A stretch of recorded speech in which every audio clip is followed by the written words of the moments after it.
Okay, let's go.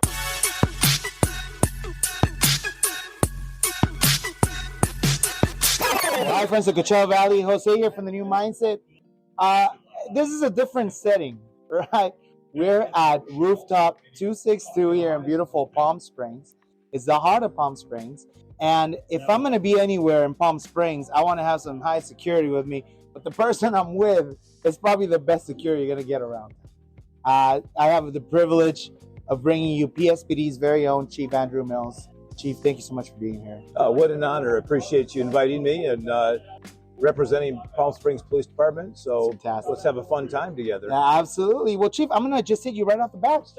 Are you here? Are you from the Coachella Valley? No, I grew up in Michigan. Okay. And then married my wife and had a choice, Michigan or California. I'm not the sharpest tool in the shed, but I figured that one out pretty quickly. And moved to San Diego. Okay. And spent most of our adult life there, minus a trip to Eureka and then Santa Cruz and out here. Of course. Growing up, are you a single child? No, there are 4 kids in our family. 4 kids. Older brother. Where do you land? Older brother, then me, then my Okay. sister, and then my younger brother. You're the runner-up. I'm the runner. So all the pass downs. First loser. You're the first loser. That's right. Tell me about growing up in a family with 4 kids, man. How was that? Well, when you prayed for your food, you kept one eye open. That's right. You know how it is. My dad was a preacher in a small town in Michigan. Okay. And so we all grew up in that environment in rural Michigan. Okay. But what a great way to grow up, a great life, playing sports every day. What sport did you play? Basketball and football, mostly. Of course. And, what positions did you play? Well, in football, I was an outside linebacker and then a guard. And now you're a chief of police. It all makes sense. Yeah, then you get to hit people. Everything. And then basketball, just a strong forward. And of course. That was the good thing was learning the team environment, learning how to sacrifice for the betterment of other people, learning how to elbow your brother in the face. Of course. Those kind of things. Give him a little push, right? Give him a little push. Exactly. Tell me a little bit about going to high school and those. I call them the formative years, right? When we all go to high school, we kind of find our way. We know where we fit. We find our friends, right? Tell me a little bit about that. What was that high school life for you like? Well, it was a Quincy Oriole, like a bird, and real small high school, and again in Michigan, South Central Michigan. Okay. But it was a pretty competitive school from the standpoint of athletically and academically. Okay. And of course, I didn't do well in the academics in high school. Okay. Did better in college. But in high school, athletically, I wanted to be the best and worked hard at it, and was gifted with some physicality at a pretty young age. And so wound up being an first-team All-State and All-American in football. You're kidding. Yep. Wow. And my coach... That's not easy. Funny story though. My coach said, "Hey Andy, you have the opportunity to play at the next level. If you had your choice, where would you like to play?" And I'll reach out to those coaches. And I said, "Well, Michigan or USC." And he literally started laughing. Yeah. And he said, "Okay, I'm thinking small college." Yeah. I think go back a little bit. Yeah. So we peeled it back a little bit and was able to play at Taylor University in Indiana for a couple of years and had fun. So your father was a preacher. And at what point do you say, I want to become a police officer? Pretty young. I remember going on a ride along with the Indiana State Police at 17 and thinking, man, you get to drive fast, jump fences and chase people. What could be a better job than this? And right. And so It's easy being a cop, obviously. Yeah. So from that point on, I knew that I wanted to do law enforcement. And then my first job in Michigan was a Marine deputy. Okay, what is that? So I drove. We had about 160 miles of lakes in our county. Okay. And so during the summer at college, this is the 70s, so I had hair down on my shoulders and a puka shell necklace. Of course, yeah. I thought that was pretty cool. Right. So I drove a boat around these lakes and wrote tickets to people doing no wake zone and stuff. But the reality, what I did is drove the boat around. Yeah. And pulled over girls and said, "Hey, would you mind pulling me behind your boat?" Yeah, that's right. So I got a ton of great water skiing in that summer. Oh, that's awesome. Had scuba tanks in the boat, and so I scuba dove and water skied every day for like 2 summers. So that was, but what? Okay, so let me take you back a little bit more than that. You're a chief of police today. What was your very first job, Andrew? Well, my first job was a job of humility. I Okay. was shoveling pig shits, and Where at? well, in Who Michigan. do we need to call to Yeah. get pictures? Yeah, in Michigan, we had these large farms, Okay. and my dad wanted to make sure that my brother and I, my oldest brother, Yeah. I had a good work ethic. Okay. He said, so he hooked us up with Matt Carpenter and said, I want the boys to shovel manure and Yeah. learn the difficulties of what a Yeah. farmer's like. I think, and that was, retrospect taught me two things. One, to work hard. I mean, because you're out there 6 a.m. shoveling till late at night. And so you have to learn how to work hard. And the second thing was, I also learned I never want to do that as a living. That's right. So, Did you ever feel like that? I mean, that really sounds like a very empowering type of job for somebody young. How young were you? when I was shoveling, Yeah. probably junior high when it started. Wow. So you were I was really young. Wow. I can also remember doing it in high school because when you get up on Saturday morning after playing Friday night, Oh you're man. sore and you're all beat up and Oh stuff. yeah. And Oh yeah. my dad would be waking me up. Okay, time to go to work. None of this. I've got a paper cut and I'm out for 7 months. Yeah. It was you get out there and you work away. The good old '70s. Oh man. So that was a valuable lesson. And, Fantastic. And learning how to take care of it. So you had your first job. What was your first job in law enforcement? That Marine deputy. And that was your very first job. You were fresh in. What was the hardest lesson to learn? Well, I can remember in that position, I was unarmed, so it was just a position where you're out there writing tickets and stopping people in boats. It was pretty benign. And but a cover call went out with one of the real deputies, one of the Marine deputies, where he got in a fight on shore, and I was close by in my boat. So full speed ahead, I did a whole Baywatch thing, running from the front of the boat, jumping off, with your red bikini on. With my red bikini on, and I ran up there to help him in the fight, and the person had gotten his gun and turned around and had the gun at me. Whoa! And I thought, okay, I wasn't planning on that. Right. and was able to say, hey man, just give me the gun. It's no big deal. Yeah. That kind of thing. So he gave me the gun, and so you use reverse psychology. That's fantastic. Yeah. Plus, you probably heard the other sirens coming. Yeah. Right. So you gotta put two and two together. But so it's kind of one of those things where you learn the hard way. That's. I'm sure you're riddled with way more stories than that. At some point, you were in charge. Let me ask you about this. The very first day you became chief of the police department, what was the very first thing you did? Your first order? What was the first thing you put in order to make the Palm Springs Police Department in every direction it was supposed to go? So I was chief in Eureka first, and then Santa Cruz for 4 years each, and then we came down here. When I got here, my first order of business was to sit down with every member of the department. Okay. And ask them 3 questions. 1, what's wrong? What do we need to fix? 2, how do we fix it? And then 3, where do you see yourself in 5 years? Because I wanted to understand from them what their hopes and dreams and aspirations are, and how I can help them get there. And then I also needed to know what I need to fix in the department. And in many ways, it was a broken department. There was a lot of anger, a lot of disappointment. People felt they weren't treated well. And I think that we're in a good spot right now. That these things, come and go. Do you, with all the things you implemented, and obviously the Palm Springs Police Department serves excellent, honestly. I mean, I myself have done events here in the city. I've seen the response time.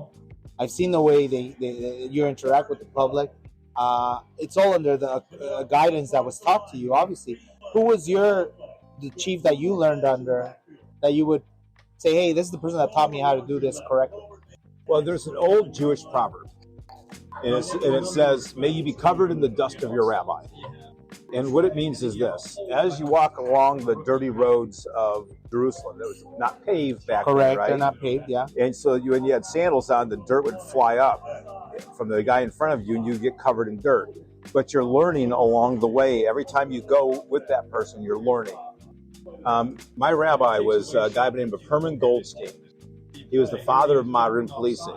And for whatever reason, he found favor in me and was able to go on a ride along with me. And we talked. And I remember the first time he went on a ride along with me, We responded to a 1601 Pentecost. It's a street in San Diego. Okay. And there was shots fired there, and so he was with me and stuff. He goes, "So, do you come here often?" It's a huge apartment complex, Section 8 housing. Okay. I said, "Yeah, we come here all the time for shots fired." Yeah.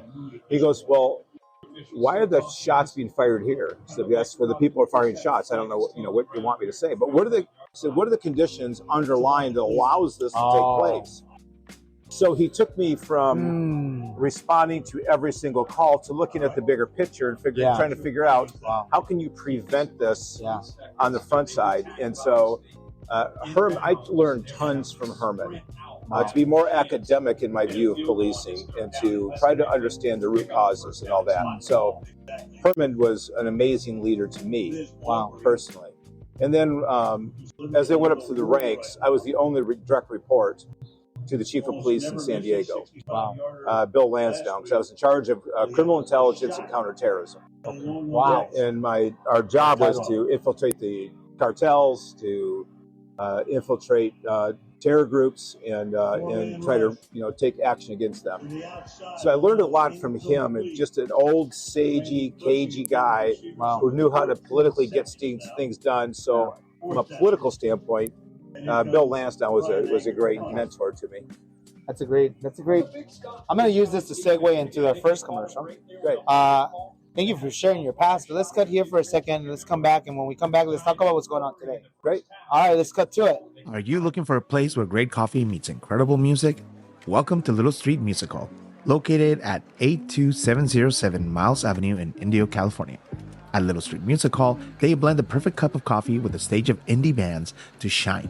Whether you're a music lover or a musician looking for a big break, there's something just for you.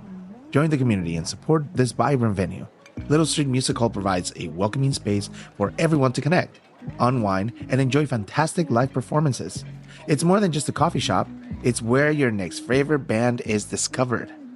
Want to be a part of the upcoming events and shows? Follow them on Instagram at little_street_music_hall. And for more updates, also check out at Avenida_music. So grab your friends, savor some delicious coffee, and experience the magic of live music at Little Street Music Hall, where every sip and every note is a step towards a vibrant community. Little Street Music Hall. Coffee, community, and culture. See you there. All right, and we're back here with the Palm Springs Police Department, Chief Andrew Mills. So, Chief, let's talk a little bit about today. Let's talk about what's going on here. Tell me, what are the things the police department is doing, working on, that we can talk about today as far as, I know there's, for example, we have Street Fair going down. We have all sorts of projects that the Palm Springs City is getting ready to. We're coming into the season, right? So what plans do you have coming up that you can share with us today? Well, what we did is to establish our priorities that we want to work on. We went to the community. We had 7 community meetings to ask them what are their priorities. And so what we found out is that the top 3 priorities: homelessness, and homelessness. Wow. And then traffic collisions, and then shootings. That's fantastic. And so we really tried to tailor our business towards what this community wants. And so we've done Operation Relentless Sun, where we've gone out, offered people places to stay, but then also did pretty tough enforcement. And we're getting ready for another surge of enforcement to make sure that they understand you only have 3 choices in the city. Choice number 1 is go to the Navigation Center. We built a $44 million Navigation Center.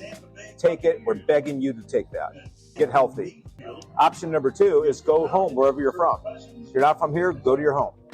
Option number 3 is jail. And we took 700 to jail in a little bit over a year. Unfortunately, 24 died. And then we got 90 into housing. And that was before the shelter opened. And we sent 45 to their homes. So we've seen a marked reduction in the number and presence of the unhoused here in our city. But we still have a pretty sizable group that we're trying to deal with and are pretty recalcitrant. So that's one. That's one. Yeah. And that took an amazing amount of effort by the men and women who work here. And thank you for your work. Well, honestly, under your guidance, it's true what you're saying.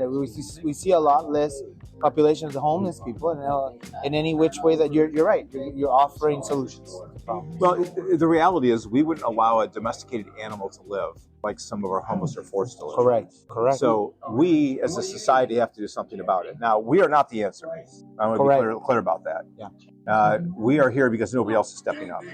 And so we'll continue to do it. Number two was traffic collisions. We have far too many collisions, and alcohol is by far and away the most frequent cause of fatal collisions. Wow. So people cannot drink and drive. And I know people think, I can handle it. You know, I can grab a couple beers and be all good. You kill somebody, we're going to prosecute you for murder. Of course. And we're doing Operation Rearview Mirror. We increased our ticket writing by an amazing amount. And we were getting 3,000 tickets in the last couple months. As a result, injury collisions have reduced by 35%. So we're heading in the right direction on that. Of course. And then the last is gunfire. We really put a lot of pressure on the gangsters, those who shouldn't be having guns, who can't have guns. And we've seen a marked reduction in those also. There were shots fired every night on the north end of town. Yep. Now we're not hearing a whole lot. Wow. So those are the priorities. Now, in addition to that, you've got the splash houses, you've got Coachella, you've got Stagecoach, you've got Pride coming up. You've got events almost every single weekend. So we run our people pretty hard. Wow. But they can make a lot of overtime if they want it. I mean, I don't even know what to say. So you have attacked the number one problem people were giving you. You continue to listen to everybody's continued views of what they need fixed in the city. Right. And as you're saying, you're correct when to say the police is not the answer, but somebody has to step up to do the job. So here you are doing it. And round of applause to the police department. It's the men and women who are out there every day. I mean, just think of it yourself. They're out there sometimes 124 degrees, standing on pavements 170, in a 40-pound vest with long sleeves and long pants.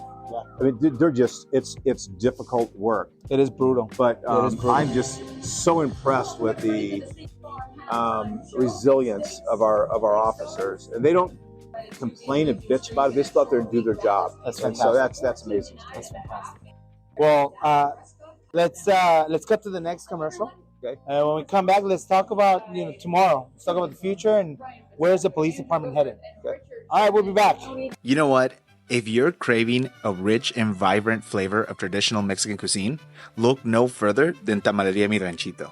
It's a local food that has been nestled here in the heart of Palm Desert, La Quinta, and the VA in Loma Linda. They bring an authentic taste of Mexico right to your doorstep. Let me have them tell you more about it. Hello, I'm Erica from Tamaleria Mi Ranchito, and our family business offers you tamales of pork, chicken, and green chili with cheese. We are located at the Lowe's stores at La Quinta and Palm Desert, from 7 a.m. until we sell out. We will hope to see you there. Well, if you're interested in finding some more information, don't forget to follow them on Instagram, Tamaleria Mi Ranchito, and taste that amazing Mexican cuisine made at home. Man, thank you guys so much for bringing that to us. And now, let's get back to the show. Hey, we're back here with Chief Andrew Mills of the Palm Springs Police Department. Chief, let me ask you, I forgot to ask you about Do the Right Thing. Can you tell me a little bit about that project and what it is and how can people work or help in that sense? So Do the Right Thing is a program where we recognize 5 children every month from all the local schools who have done the right thing. So let me give you a couple examples. Sure. One kid saw a fire in a mobile home, knew that there were animals in there, kicked the door, went in, and got the animals out. And he got the Do the Right Thing award. Now, what they get is a gift certificate for $200. Sure. They get that they can spend anything they want. They get a $100 gift certificate from McDonald's, Firebirds tickets, movie theater tickets. Wow. So it's just a way to tell these kids, we appreciate what you're doing. And then any kid who gets nominated gets a t-shirt that says Do the Right Thing. Wow. As an award and a little certificate from me. And so we've recognized over 1,000 kids already. I mean, it's truly a remarkable thing. A woman named Dr. Terry Kedover, local can lady. You tell me about her? She started this. She started this in the 90s in Miami, and then her and her husband moved out here. And it came to me and said, hey, what would you think about this? I said, that sounds like a great idea. So we raised a pile of money from people who are interested in seeing kids get rewarded. Wow. And the stuff that you hear from these kids, it just brings tears to your eyes. I mean, one kid came to the United States from Mexico. Okay.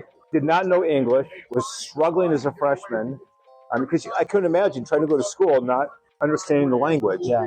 And so he came to school. By the time he was a junior, 4.0 GPA, played 3 sports, was a mentor to other kids, and spoke perfect English, scored high in his SATs. He's going to college here, and we gave him a scholarship to get to college.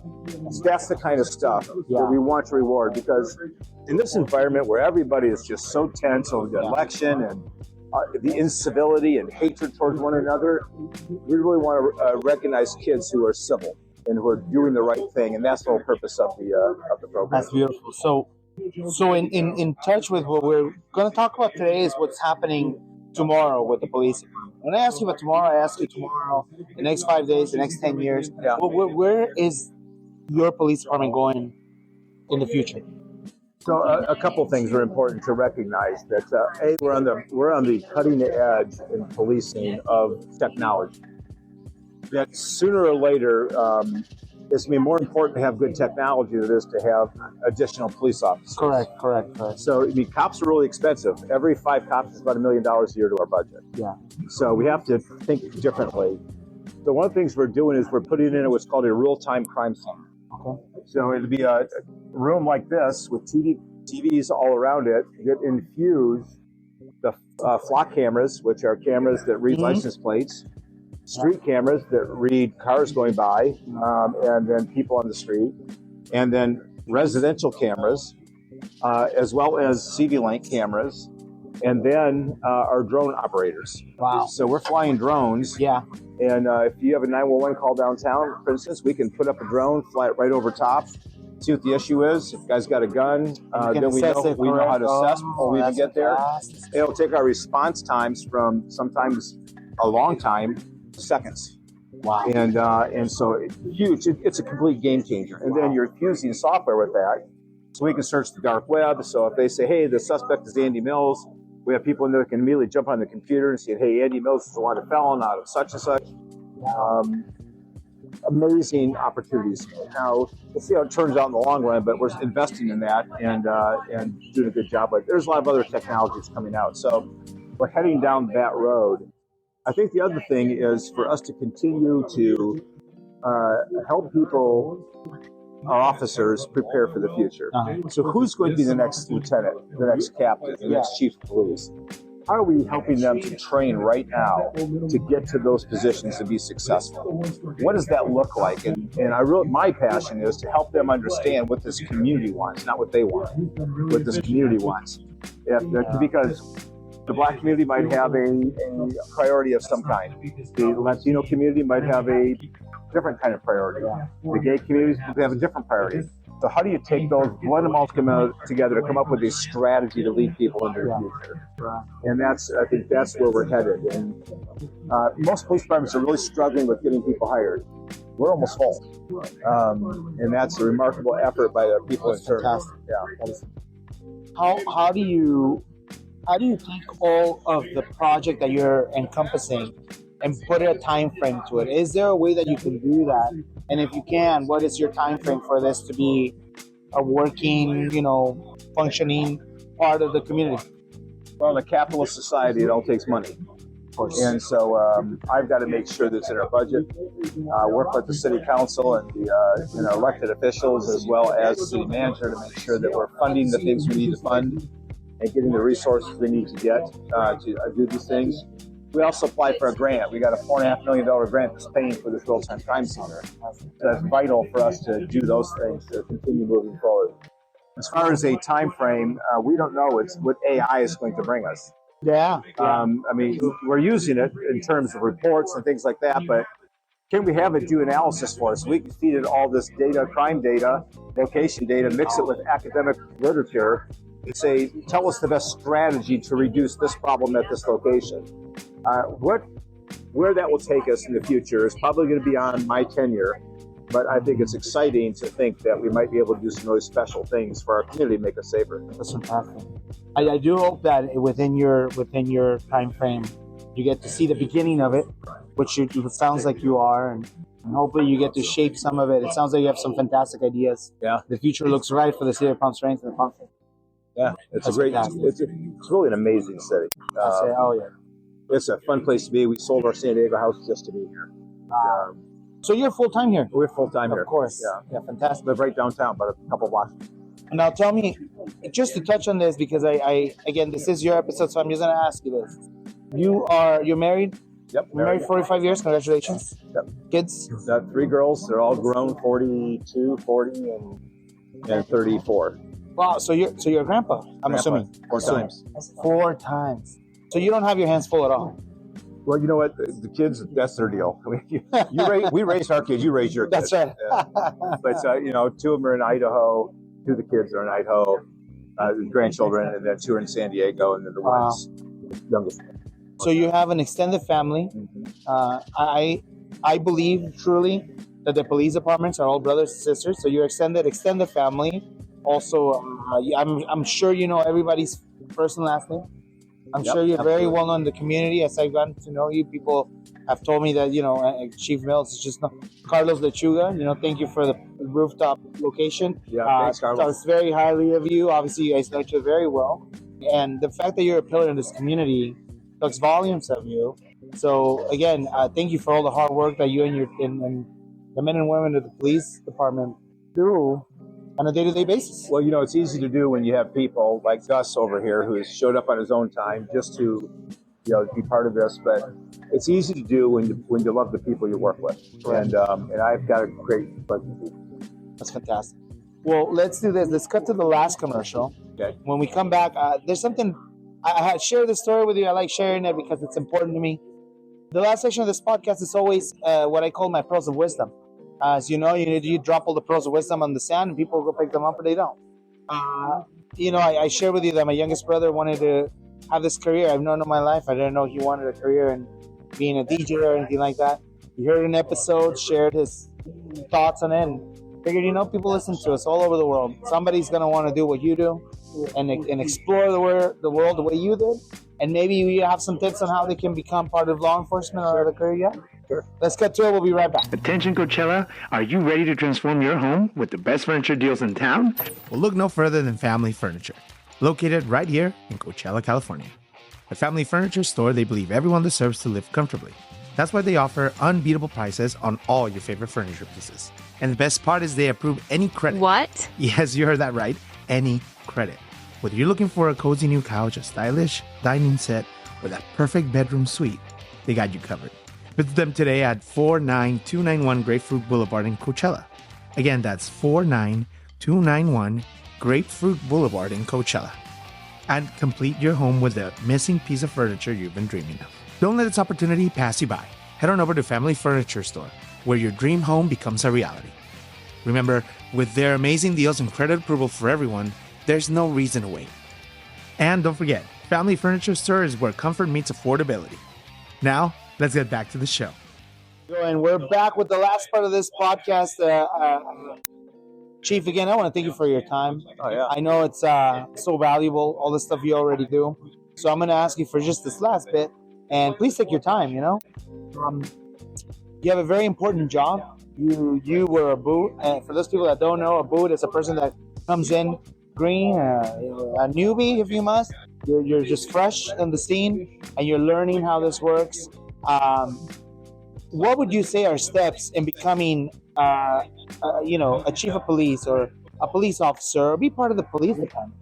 What would you say are some steps that are key in this accomplishment?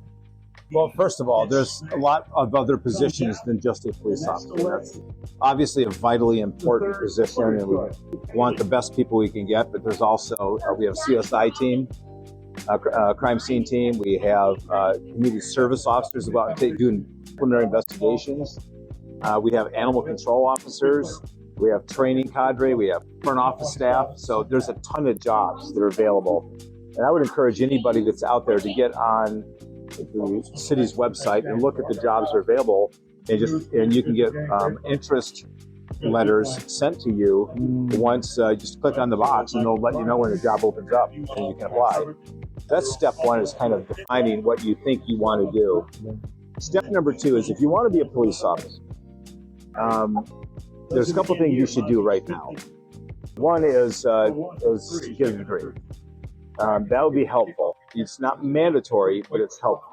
Because I'm looking for people who can think critically, who can write well, and all that does is shows that you can write well. It doesn't have to be in criminal justice. It can be in business. We don't care. It's just we want people to be able to think critically. Second thing is understand police.